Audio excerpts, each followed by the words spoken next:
ಬರೀ ಬಿಹಾರ ಮಾತ್ರವಲ್ಲ, ಇಡೀ ದೇಶದಲ್ಲೇ ನಡೆಯುತ್ತೆ ಮತಪಟ್ಟಿ ವಿಶೇಷ ಪರಿಷ್ಕರಣೆ.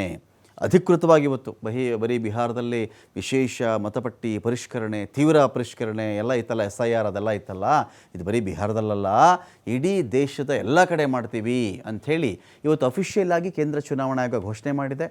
ಅರ್ಧಕ್ಕಿಂತ ಹೆಚ್ಚಿನ ಮತದಾರರು ಯಾವುದೇ ದಾಖಲೆ ತೋರಿಸಬೇಕಾಗಿಲ್ಲ.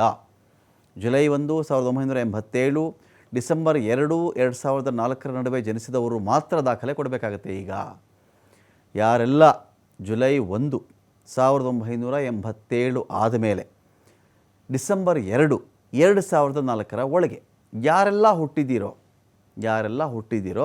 ಅವರು ಮಾತ್ರ ದಾಖಲೆ ಕೊಡಬೇಕು. ಅಂಥವರು ಪೋಷಕರ ಜನನ ಅಥವಾ ಪೌರತ್ವದ ದಾಖಲೆ ತೋರಿಸಲೇಬೇಕಾಗತ್ತೆ. ಡಿಸೆಂಬರ್ 2, 2004 ನಂತರ ಜನಿಸಿದವರಿಗೆ ಮತ್ತಷ್ಟು ಕಠಿಣ ಕಾನೂನು ಇರುತ್ತೆ. ಅಂಥವರ ಪೋಷಕರಲ್ಲಿ ಕನಿಷ್ಠ ಒಬ್ಬರು ಭಾರತೀಯ ಪ್ರಜೆ ಆಗಿರಲೇಬೇಕು. ತಮ್ಮ ಪೋಷಕರಲ್ಲಿ ಒಬ್ಬರೇನಾದರೂ ಅಕ್ರಮ ವಲಸಿಗರಲ್ಲ ಅಂತ ಪ್ರೂವ್ ಮಾಡಲೇಬೇಕು.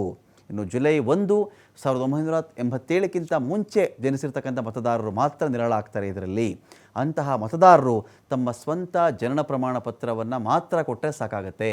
ಪೋಷಕರಿಗೆ ಸಂಬಂಧಪಟ್ಟ ಯಾವುದೇ ದಾಖಲೆ ಕೊಡಬೇಕಾದಂಥ ಅವಶ್ಯಕತೆ ಇಲ್ಲ.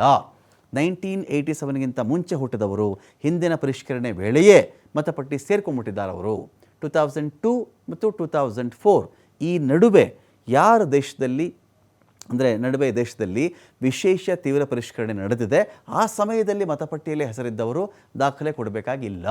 ಈಗ ಆಧಾರ್ ಕಾರ್ಡನ್ನು ಕೂಡ ಒಂದು ದಾಖಲೆಯಾಗಿ ಪರಿಗಣಿಸಲಾಗುತ್ತೆ ಅನ್ನೋದು ಕೂಡ ನೆನಪಿಟ್ಕೊಳ್ಬೇಕು. जहां तक वेस्ट बंगाल के SIR की तारीख की बात है, हम तीनों कमिश्नर्स एक उचित समय देखकर उसका निर्णय लेंगे कि कब वेस्ट बंगाल में होना है या देश के अन्य राज्यों में कब होना है.